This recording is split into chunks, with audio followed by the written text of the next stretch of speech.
You know what's my favorite part of Working Inside podcast is? It's our guests. They're all different. Some people have amazing year, amazing success, and we're just documenting the journey.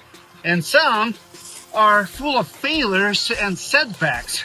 My today's guest have a Lambo, was planning to have an amazing year, and 6 weeks before the podcast, he told me what his goal was. I was blown away when he said he's gonna do $10 million a year on the year 3, and then during the podcast, he shared what he's actually probably gonna do, and I was blown away because it shows you that business, it's not all roses and high road and Lambos. It's a full of setbacks and uncertainty, and this year is very, very hard, and you'll feel it in this episode because it is uphill battle. Man, this log is big. I wonder if I should pick it up or keep rolling it.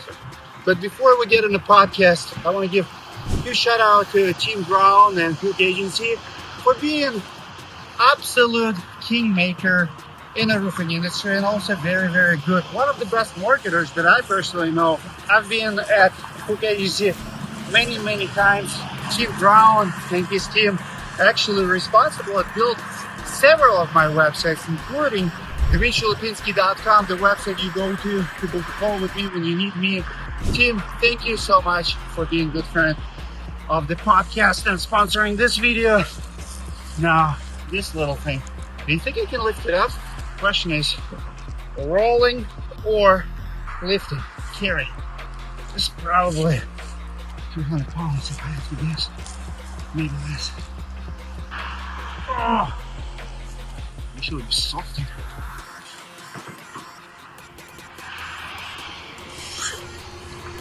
Shit, I did it. If you think you can do it, you can do it. No, definitely rolling. Rolling this one. Rolling the cameras. Let's go to the podcast, guys. Enjoy the episode. Give me a couple moments where you almost walked away and what should pull you back in. We did just a little over $1 million in year 1. We did almost $4 million in year 2, $7 million in year 3, and then about $7.5 million in year 4. What were the pain points? We all know how hard roofing labor is. So this year our sales are down, honestly, probably about 50%. How did your mindset shifted? The professionalism had to shift, of course, going from being a roofer, walking around with caulk on your pants and stuff, right? It's a crazy value if you think about it, but Yeah. roofers don't think about it because they're hoping to get something of it here and now.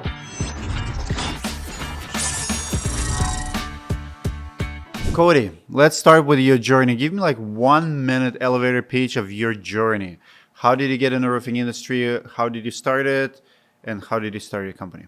Yeah, so my journey, I had a little bit of a rocky beginning, got into some trouble when I was younger, which landed me on a roofing, crew. Started as the gopher, picking shingles up and, kind of working my way from the bottom up to an installer, installing shingles. And then did that for about a year, learned everything I needed to know. And then I went off and started subcontracting. So I come from the actual labor side of things. So I was a subcontractor for a few years. And then honestly, really was kind of trying to pivot out of roofing, and that's when roofing sales fell into my lap. So got into roofing sales in 2019, and then from there I learned the insurance game, and then the rest was history. We started I started Rapid Response in 2020. 2021 was our first year in business, and then since then the business just took right off, and it's kind of where my journey started. So started on the labor side of things, went through the sales, and now I'm the owner of the business. So kind of seen every aspect of the business. So 3 different roles. Give me the hardest things in each role. So installer, sales rep, and a business owner. What's the hardest in each stage? Okay. So as a labor, I would say that's just it. That's the hardest thing, right? Breaking your back every day, being out in the heat, and just working long days, especially as a subcontractor. You don't get paid hourly. So if you're all about the hustle, you're trying to get as many roofs done as you can. So we're working, sun up to sundown to get those roofs done, breaking your back. So that's definitely the hardest thing. We all know how hard roofing labor is. So, and then as a sales guy, I would say the hardest thing as a sales guy was just overcoming overcoming the mindset, overcoming the objections, and just kind of getting told no every day, the mental abuse. That would definitely be the hardest thing as a sales rep. The rest came easy. If you put the work in, went out there, do what you were told, knock the doors, the rest follows, right? So a business owner, I could go on with a full list of things with that, right? But I think the hardest thing as a business owner is staying consistent as a leader. I think where we found our success in the beginning is I was such a great leader, and people wanted to join the team and be a part of the success. And then over the years, leadership is tough because you got to stay consistent. You got to practice what you preach, right? You always got to be leading from the front. I never really built any other leaders within my company. I was kind of always that leader. Over the years, I would say the most challenging thing as a business owner is just simply staying consistent as a leader. Love it. So you've talked about burnout. Give me a couple of moments where you almost walked away and what pull you back in. Yeah. So I'll be honest, man, this year is one of those years. So this is our 5th year in business. Our first 4 years in business, we seen, growth every single year. Great growth too. And, give me some numbers. So we did just a little over $1 million in year 1. We did almost $4 million in year 2, $7 million in year 3, and then about $7.5 million in year 4. This year, our sales are down, honestly, probably about 50%. We're gonna end the year out hopefully in $4 million this year. And the reason being is that we built the entire company. Everybody told me not to do this, but I built the entire company around hail and insurance restoration work. In Michigan, we don't get hail every year, and if we do, it doesn't cause much damage. 3/4 inch hail, stuff like that. So we really mastered the hail and became experts in the hail. And then this year, when the hail didn't come, we're kind of, just trying to figure out what's next for us, trying to add extra trades in there, doing siding, soffit, fascia. And of course that creates more challenges in itself. I think once we get the retail side of things built, things will be looking a little better for us moving forward. That's definitely the biggest lesson that I've learned so far is not to cater your business around one specific style. Every day, to answer your question, every day you wake up, it's like another day of, how it is being an entrepreneur. You wake up, you feel great. And then next thing you know, you get a call and then you're feeling down about the day. And then you get another good call and you're feeling back up about the day. So it's just a roller coaster of emotions.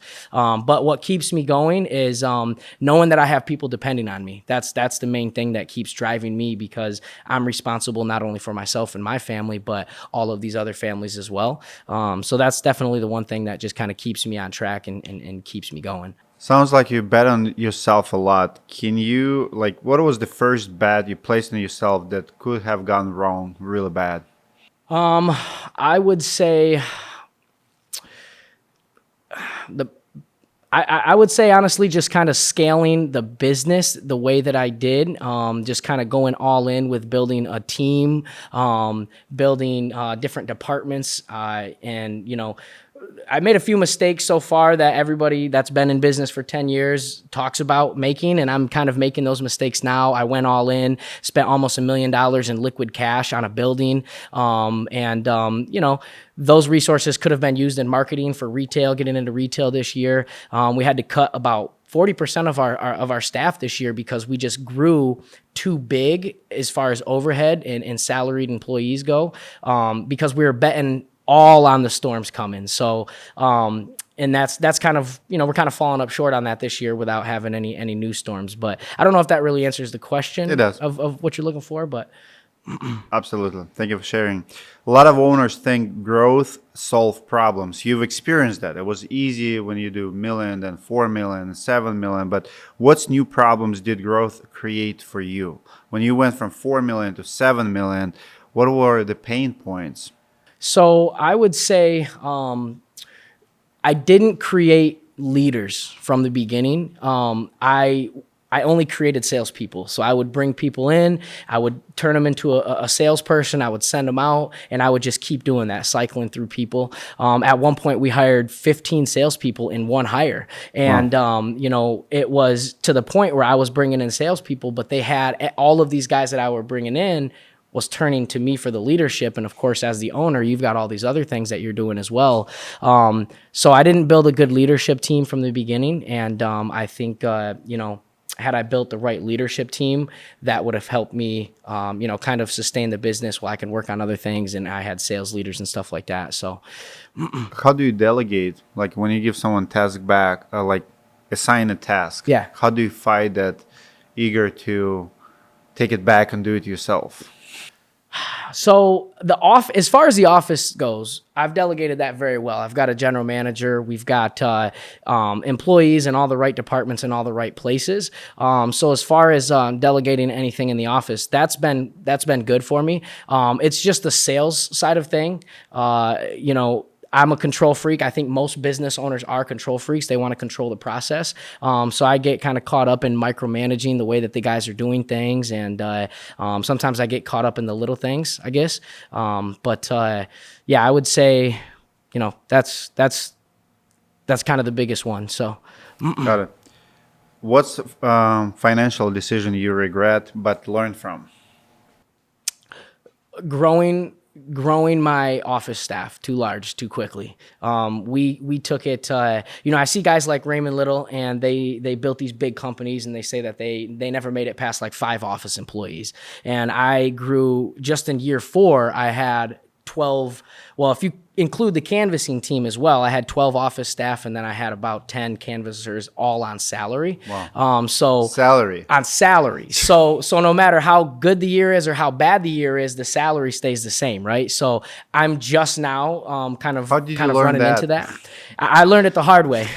So that would be my biggest financial mistake. We were at $1 million in overhead, just roughly in salaries, when the year started this year, which, made sense as we were anticipating more growth. We were supposed to be, 10 15 million, right? And then the storms didn't come. And then I realized that, salaried employees, although, you need to have those people in your business to get delegate the things that you need, you got to do it right. And you got to know, where you can delegate other things to other like third parties and stuff like that, VAs and stuff like that. So that's been my biggest financial mistake, is just growing my salary and growing my overhead too quickly. But yeah. Today, how do you decide what opportunities to change and what to leave on the table? So opportunities, what's your question? Can you say that one more time? How do you, like in our industry, we have so many projects offered to us. We have so many opportunities. Like once you pass 5, 6, 7 million, how do you decide like, okay, I'm going to chase this, and I'm going to say that no to this? Like what to say no to and what opportunities to go after? Yeah. So, I may not have the best answers for that, because I'm in that learning curve myself right now. In the beginning, I went about it the wrong way. I feel like I felt like I had a little bit too much pride, a little bit too much ego. I just felt like I could do everything myself. If I could, how do I want to answer that? If I could change, I don't know. I kind of lost my train of thought on that one. I'm getting nervous. So let's talk about industry. You are part of new wave of roofing leaders, I would call. We have a lot of old school guys, people who've been in the industry for many, many years. What do you think your generation will do differently than the old guard? Technology, AI. I think that's going to be the new shift coming into the roofing industry for sure. It's something I wish I would have learned a little earlier, because, I think AI is going to be the future. I think we all know that, in the way that we can automate things. So I think that's the one thing we're going to do a little bit differently. I'm still old school, so I still believe in getting out there, knocking on doors. A lot of these people now are doing, the digital marketing and, the AI, the call centers and stuff like that. So I think that's going to be the biggest change coming in the industry, and I don't know what that's going to look like. I think AI is the answer to that. I think that's going to kind of take over the roofing industry. I'm going to push back, because AI is way over. AI does bring a lot of tools, and it does help a lot of things, but I feel like the old school work ethic outworks a lot of new technologies, and unfortunately, AI is overrated in that sense because there's so many people saying like, oh, AI is not perfect user experience. I'll Yeah. give you an example. Yeah. If I receive a call and it's AI call, I hang up. Instantly. Like if I receive a call, sales call, and I see it's a call center, I hang up. Yeah. So no, I don't want to talk to nobody from call center. I don't want to talk from AI. I follow the brands. I follow people. I want to make a phone call. Yeah. Like Heath Hicks earlier made an excellent point. He said that if marketer calls me, I don't want to work with that marketer. I want to call a marketer that I know and trust. Yeah. Right. So in that sense, even if you have $100 million, what are you going to do with AI? Like what AI can change in your business to get you to $10 million? Right. Yeah, that's a good question. So Nothing. Yeah, exactly. Nothing. Because you know why? Because if there's no customer experience that demands it, nobody wakes up and is like, I wish this would be like boom, boom. Like, Yeah. no, people want to do business with people. Yeah. Very old school. And for that matter, like we still have roofers who do, and I don't agree with it, but they do estimates, handwritten estimates. Yeah. And they win. They Yeah. win jobs. They win big. I can find you a guy who's been in business for 40 years, who has a horrible website, who does handwritten estimates, but who pockets every year $1 million. Yeah. And I can give you a young buck who does all the Facebook, Instagrams, and all the tools, and barely making 100K. Yeah, that's a good point. I think to kind of pivot my answer just a little bit is also, I think virtual is kind of going to be the new thing because a lot of these homeowners now are much younger, like my generation and whatnot. So I think the future for the customer base that we're going to be selling to, not a lot of people want that interaction anymore in person. So I think that's going to be the biggest change as far as like the customer base goes. I think they're going to want those virtual appointments, those virtual quotes, and just kind of having as little contact as possible, I think is going to be the new thing coming into this generation, both for, on the roofing side of things and on the homeowner side of things. So I don't necessarily agree with that. I just think that that's the change that's coming.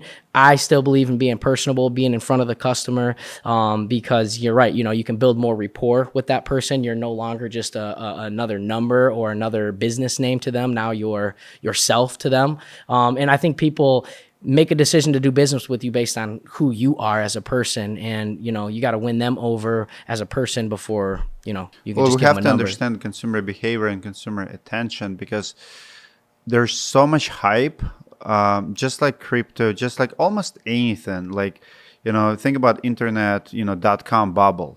People were saying, oh, it's going to be internet. It's going to be this .com. Like, yeah, internet is going to be big and AI is going to be big. Yeah. But when it's a 500x prediction, I don't think that ChatGPT is worth $500 billion. Yeah. I just don't see it.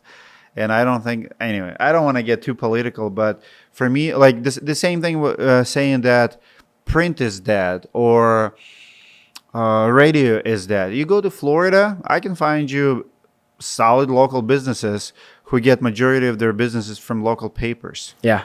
Just because people read there. Yep. If you understand your community and what your community wants, I mean, you can use every tool in the world, but if that's not how they consume information and make decisions, just being in front of them, that's what study consumer behavior, guys. Yes.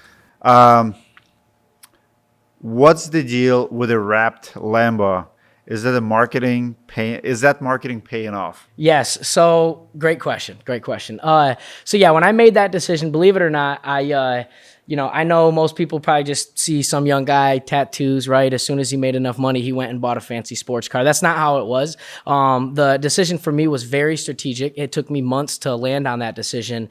The decision for me was a marketing piece, not to market my roofing company to homeowners, but to market a sales opportunity to the next generation of younger people. So law of attraction. So when I bought it with the law of attraction in mind, knowing that when people see me being successful and driving this car around, they're going to want to be a part of that success. And that's helped me tremendously. It's been essentially my main piece of recruitment for a lot of people in the business. They want to become a part of that, which I also believe is kind of became my downfall with my sales team as well, because they want to be a part of like this, they think it's like the Codey show, right? They want to just come and be my friend, and they think they're going to get to come and hang out with me all day, when really, it's still work at the end of the day. But that is the intention I had when I bought that. I wrapped it, obviously just to kind of make it, stand out from everything else, even though it already does. But,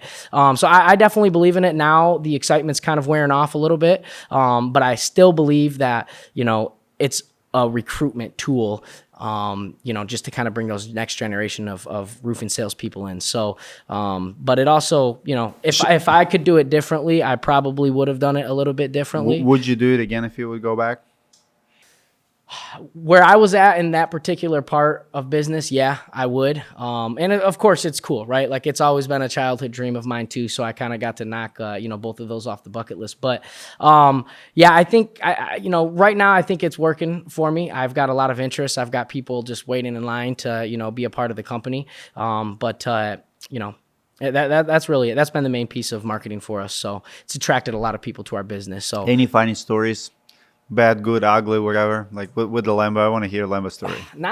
Honestly, not really, man. It's not quite what I thought it was going to be. I thought it was going to be like this magical thing in my life, right? And bring everybody happiness. Putting too much hopes in it. It's not really, some people I'm in a city of 50,000 people. There's not a lot of people, very poor people in the city where I come from. So, a lot of people, some people just see it as arrogance, right? Like, so it, I don't really have any directly cool stories. Do you think you've lost a couple sales here and there because of that? Yeah. And that was a decision that I had to make when I bought that. I knew that was going to be a possibility, because I knew that when I bought that Lambo and a homeowner would see that, they would probably rather give their money to somebody that's small town, supporting their family, mom and pops, than to this kid that's running this roofing company and buying Lambos. And, so I do think, I don't know personally. I can't,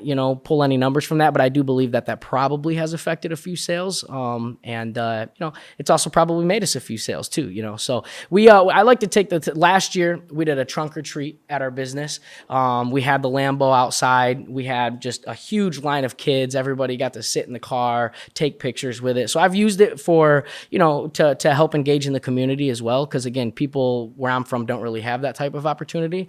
So I've used it to the best of my ability to do good with it. But there's always going to be those people that despise it as well. So. Got it. Do you think free inspections are sustainable long term? Do you think roofers will start charging in your market for their time, just like plumbers, electricians do? I don't. I personally don't think so. Just because there's so much competition out there, getting that car, for example, I believe that kind of motivated everybody else around to kind of start their own company. Because next thing you know, now there's 10, 20 different companies out there, I just I think, I don't know. I think free inspections is. Sometimes it can be a bait and switch, right? Because we get there, we offer a free inspection, and then we're trying to sell them something. But I think free inspections are, I don't see roofing companies being able to really charge for roof inspections unless they're getting into like real estate inspections and providing reports like that. But I think free inspections are just going to continue to be the thing. Do you disagree, or? I think it's different customers. Exactly. A real estate, I think every company should have it as a ready-to-buy line item for anyone who's not serious. Like nobody, and I repeat, no one should do free inspection on a house that people don't own. Like if you want to buy property, or if you want to sell the property, or you're thinking about if you're not a business owner, like if you're not a homeowner, I should not be looking at your house, right? Period. Like you should be paying me to inspect it. Yeah. Right. And a lot of times, for me, it's a qualification of the appointment. I want to qualify where I go to, right? So how long have you owned your home? I'm planning to buy this property. Well, if you don't own it, we only do paid inspections. It's $189. We give you eagle view report, aerial view. You'll get 100 pictures. You'll get a recommendation for repairs if needed. Yeah. If you hire us, we'll give you credit for $189, right? But if you don't have it, you're going to lose the potential customer, piss them off because you're going to say, we don't do that, right? Or you're going to waste your time, one of the two. And none of those two options are good because they can become your customer. Like 189 is very, or like 150, 200, 100, doesn't matter. I just talked to a roofer in California. They're making thousands a month on inspection. I think they charge like $350. Wow. As a matter of fact, they don't do free inspection. They only charge for them. And they've been in business for 40 years. And is that for retail, I'm assuming? Yeah, of course. Yeah, I think it definitely builds value if you go out and you sell an inspection. But it's how smooth you are. But it starts even when people call you. Yeah. So it goes, I mean, if you have multiple properties, right? Like, let's say I have 15 rental properties. Yeah, you want to build value if you already like repeat business, this and that. But what if I charge $99 and I go inspect all your properties and give you a report for all of them? Would you do it for free? Like, right. I don't think it's a smart decision to do it, but you can spend a day or two visiting 15 properties for $1,500 and documenting the damages and everything. I mean, it's a crazy value if you think about it, but roofers don't think about it. They're like free because they're hoping to get something of it here and now. Yeah. Right? And I'm not. I think for retail sales, being able to charge for the inspection, you can always give that money back off towards the roof if they decide to use your services. I think that's something you could offer. Being on the insurance side of things, I think free inspections for insurance and door knocking is always going to be a thing, right? Because, I mean, you got people out here paying just to inspect your roof, paying for leads just to be able to inspect the roof. So I think free inspection, especially like you said, it's all about the customer. Insurance world, I think it's always going to live on. I'll give you one scenario in the storm restoration world and hail. How many roofs have you seen that's man-made damage? How many, right? Like, so that's also takes place All the time, every day. How often do people ask for second opinion? How often people want to get documented that, hey, I want to inspect it because I want to make sure it's right. Yeah. So think about, like, even if you have a roofer, or I'll give you one scenario. Let's say you hire a roofer and he chopped up the roof, and you call the company and say, hey, would you check someone's job? Nobody wants to do it. Right. I wouldn't do it, but you can pay us for paid, like, and now you go as a true professional, document the damages, document the bad install, because it's line item. It's a service you provide. Yeah. Just like at McDonald's, we do that. $200. We'll inspect it, we give you a report, right? Now you build rapport. You might get that business if they need to redo their roof. But why roofers don't do it? You can do it as a storm chaser. You can do it in retail. You can do it in anything. Right now, I just have a guy here 2 days ago. He just inspected the roof in Houston, Texas, and no damage. He took a lot of pictures, everything, right? He left. Next day, another roofer goes in. And after that, owner called my guy and said, after that inspection, that roofer showed him there's 9 missing shingles, right? It was not, they were not missing 2 days ago. Right. Right. I'm just saying. And now you can, the point is, there's big demand for just documentation today. Yeah. Just like when you sell or buy a house, just to get second opinion. The problem is most roofers don't freaking know how to do it. I think if we set it as a standard as a whole in the industry, I definitely think that we could move towards that. But we've got so many people out here, just like the, people paying for deductibles and stuff like that, right? So I think, there's always going to be another one that comes in behind the last one, So it's hard to keep up with those guys when everybody's out there doing the same thing, right? So you know who wins is the one who does something a little bit different. When you have 3,000 roofers, like in this day and time, who's gonna win is the one with a YouTube channel. You can be number one guy in your town, maybe in your state, like Eric Rena. He stands out, right? Because he's the only one. Yeah. There's no one like Eric Rena in the entire state. Yeah. Like people who came here, like after Heath Hicks, they're local leaders. Everybody knows them. Because when you do something and no one's willing to do, you become local celebrity, thought leader, new standard setter. Like people don't start changing their ways until someone trailblazed that way show people. Yes, that's a good point. So at that point, I don't care what everybody else does. If I think it's the right way to do it, I'm going to push it until everybody does it. Yeah, yeah. That's just how I roll. So let's talk a little bit more about your personal journey. When you went from installer to CEO, what was the biggest mindset shift you had to make? A lot of people don't understand that installing the shingles, being a crew leader, being a sub, it's a completely different mindset. The people just, I see this kind of war between subs and the owners. Every sub think that business owners, roofing business owners, are greedy, they're cheap, right? But it's a mindset. Yeah. We are the way we are because of demands of the business. How did your mindset shifted? So, the professionalism had to shift, of course, going from being a roofer, walking around with caulk on your pants and stuff, right, to, being a business owner. The mindset, of course, the professionalism had to shift. I've seen all sides of it. So I think business owners don't actually realize the amount of hard work, sweat, blood, tears that go into installing the roofs. And I think that's where, the subcontractors believe that maybe they're worth more than what we can pay them. But, it also comes down to market prices and, we can only pay so much because I think, vice versa to that, they don't understand the expenses that are going into these jobs and all of the mouths that are getting fed. But I think the biggest shift on the mindset is just, being resilient and being professional and, just getting yourself on a level of thinking bigger. When you're a subcontractor, it's just day to day. We're getting out there, we're banging this roof out onto the next.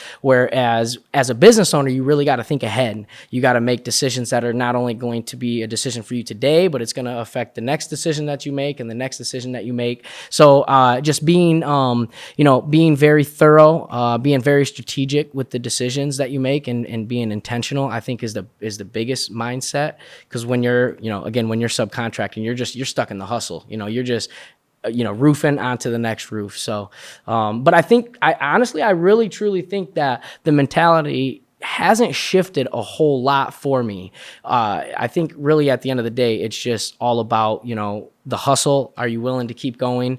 And, are you willing to put in the work? And I think that comes down to being a subcontractor, a sales guy, business owner.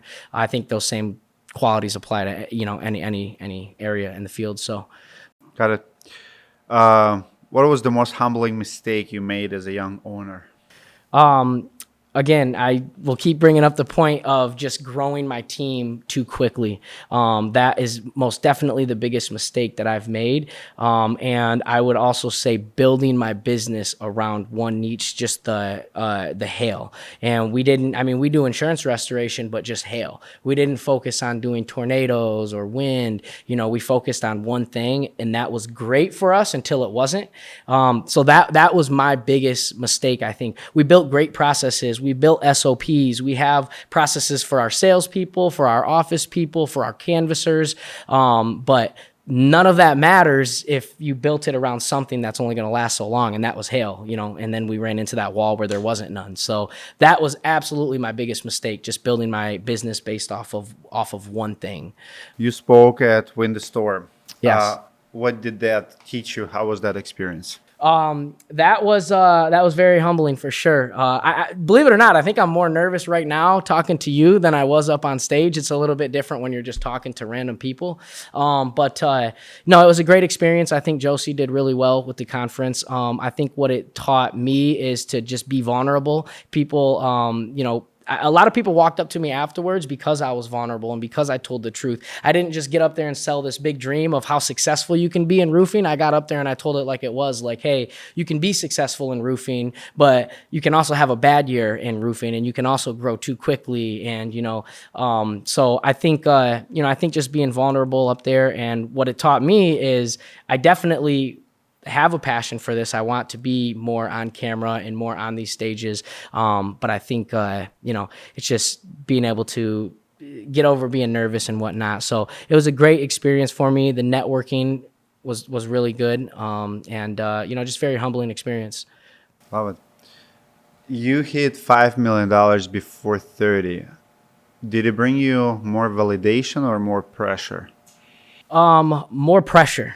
way more pressure. Cause that's kind of where I'm at now is like, hopefully we end this year out at around 4 million, but because we had already made it to 7 million, I think the pressure is on that, like moving backwards. So I think, I think it put more pressure on me than it did validate things. But, to the contrary, I think that it also validated that it's possible. It's something that can be done. If you just put the work in, you create the right processes and put the right people in the right places, it can work out for you. But, I definitely think it was more of a slap in the face, just kind of, realizing that, hey, you're not always going to be on this train that just keeps going up, So yeah, definitely very humbling. Love it. You've said that success without balance isn't really success. What's one area of your life you had to reclaim from imbalance? And I want to look at you. Yeah. Definitely slowing down. Anybody that knows me knows that I'm 100% straightforward, until I just hit a wall and just burnt out. And I think, one of the biggest things to balance out is, the time that we spend, with our kids and our significant others and whatnot. And just being present in that time. Cause even when I do take that time, and I'm sure you're familiar with this, even when you do step away from everything that you have going on and you try to slow down for a weekend, your mind's still racing. You're still in the business mode. You're still thinking about business. So, just kind of slowing everything down and, just balancing out your personal time. I know it sounds cliche, but it's definitely a real thing. So, and figuring out, remembering why you started this, because I've definitely been burnt out, not just on the business, but on my why. I've asked myself multiple times these last few months, like, what's my why? Because I thought I had it. I thought I had it figured out. I thought it was the money. I thought that was going to bring me fulfillment. I thought being successful and being someone of significant was going to be important to me, and having some money, none of that brought any fulfillment to me. So, now I'm really on the journey of trying to find what's next, like what's fulfilling aside from just success and just money. So, the other thing is that if you scale too quickly and it just becomes like a money printing machine for you, there's no purpose anymore. And once you lose the purpose, you lose that love for it. And I think that's kind of where the burnout came for me, is I just started to ask myself, what am I doing? Why am I doing this? And just trying to fall back in love with what we're doing, in roofing. So, and I know you had a conference, the Roofing Process Conference, that covered that topic about just, trying to fall back in love with the business. And that's kind of the crossroad that I'm at right now, so. Who challenged your vision the hardest, and how did you prove them wrong? Mainly just, everybody around, obviously coming from a small town, everybody has that small town mindset. So, just people not thinking that, you can make something of yourself where I come from. But I also think I came from a company, that they screwed me over. I mean, everybody's got a horror story in roofing sales and, not getting paid commissions and whatnot. So that really fueled me. And I think that was also, the company that I came from, as soon as I started my business, he didn't pay me $100,000s of dollars in commissions. As soon as I started my business, he tried to sue me, even though he owed me money, because of a non-compete that we had signed. But a non-compete really isn't worth anything if you're not paying me, So, we won that and whatnot. But I think that's my answer to that question, though, is that was my biggest critic. That was the biggest obstacle that I had when I was starting this business, was my previous employer. So, and he's been shut down since. He's no longer in business. The state shut him down. He got in a lot of trouble. So. How did he get shut down? He was, not only was he not paying commissions, that in itself wasn't going to get him shut down. We know people that get away with that for years. But it was, collecting money from homeowners and not delivering the work. And then, just multiple lawsuits up against him. And then eventually the state shut him down. They took his license. Michigan is a licensed state, so you have to hold a license in the state of Michigan.